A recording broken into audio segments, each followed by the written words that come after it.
After going through the process of teragenesis, activating the inhuman genes of Eva Belyakov, she developed super strength and was trained to use her powers by Jia Ying, leader of the inhuman sanctuary known as Afterlife. However, in 2008, relations between them strained when Jia Ying rejected her daughter Katya, claiming she was too mentally unstable to go through the process. Outraged, Eva stole several Terrigen crystals, putting her daughter through teragenesis without the necessary support to prepare and later train her to use her powers. As a result, Katya developed the ability to sense the emotions of others and gain control of their actions with a mere touch. Yet this power soon drove the girl to madness, developing a hunger for pain, and so her mother, desperate to keep her alive, provided victims whose pain the girl could consume. But it was never enough and only made her hunger for more. Hoping to evade capture from S.H.I.E.L.D., Eva fled with her daughter to Bahrain, where they killed many more and caused further chaos until they were both slain by Melinda May.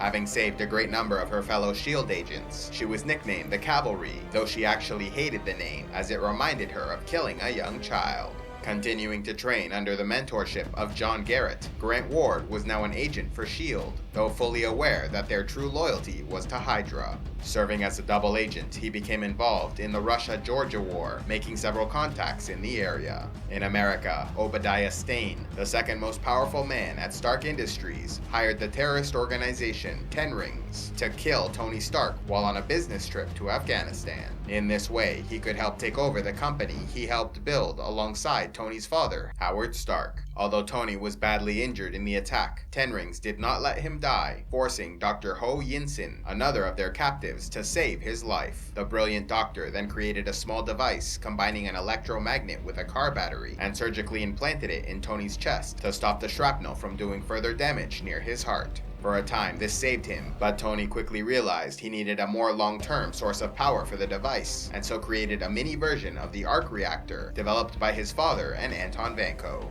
Ten Rings wanted both of these men to then dedicate themselves to building weapons, but they instead took advantage of the arc reactor technology and built a suit of battle armor. Knowing he needed to buy time, Dr. Yinsen sacrificed himself so Tony might escape, asking for nothing in return except that he not waste the life he was being given. Deeply moved by the man's death and final words, his first major announcement after escaping and eventually returning to America was that Stark Industries would no longer manufacture weapons of war. Given the enormous financial cost they would pay, Obadiah Stane used this as evidence against Tony Stark in his continued attempt to take over the company, even developing his own battle armor based on the materials recovered from Afghanistan. Stark, having continued to work on his own battle armor technology, then tested out his Mark III design by flying to Afghanistan and defeating a Ten-Ring cell attacking the city of Gulmira. Stark then fought and defeated Stane, who wore his own battlesuit, with those witnessing the event nicknaming the mysterious victor Iron Man. The next day, ignoring prepared remarks written by S.H.I.E.L.D., Tony Stark publicly revealed his identity. After the press conference, Nick Fury, director of S.H.I.E.L.D., introduced himself, asking that he join a new project named the Avengers Initiative, but he declined. And while he would now enjoy a new level of fame and adulation, his list of enemies continued to grow, working in the shadows to plan his downfall. Forever changed by the night he was humiliated and dismissed by Tony Stark, Aldrich Killian dedicated himself to creating a corporate empire of his own, working with Maya Hansen to develop a new form of extremis, which could manipulate DNA in order to heal disabilities, regrow limbs, and much more. Experimenting on himself, Aldrich Killian used extremis, and as a result, recovered from the many maladies that plagued him all his life.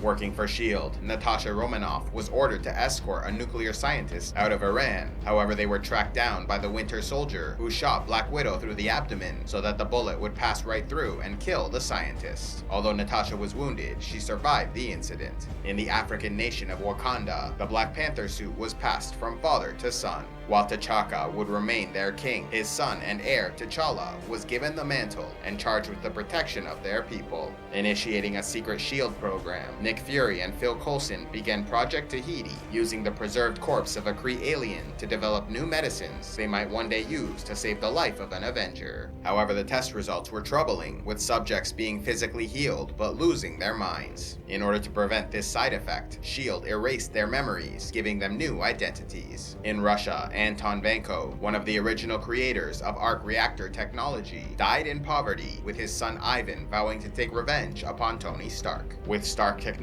serving as a deterrent to the nations of the world, a time of relative peace fell upon them, leaving Iron Man to deal with smaller scale violence. Working with the US military and being watched by S.H.I.E.L.D., Tony Stark began investigating the terrorist organization Ten Rings, sent on missions to Africa and the Middle East. However, he soon learned that the palladium core of the arc reactor used to power the Iron Man suit was slowly poisoning him, and so began searching for a cure. Do your shopping on Amazon? Then why not use the link in the description box below to either the Canadian, American, or UK Amazon sites, where you support the channel with every purchase at no extra cost to you. So if you do your shopping on Amazon anyway, why not use the link below and help support CivilizationEx? A special thanks to all those who contribute to CivilizationEx, like Q, Storidero Valverde, Killian Shadowcat, Archthane Uriel, and Barachado. If you would like to help CivilizationEx, click on the Patreon link, and please be sure to like and subscribe, and click on the links to see more.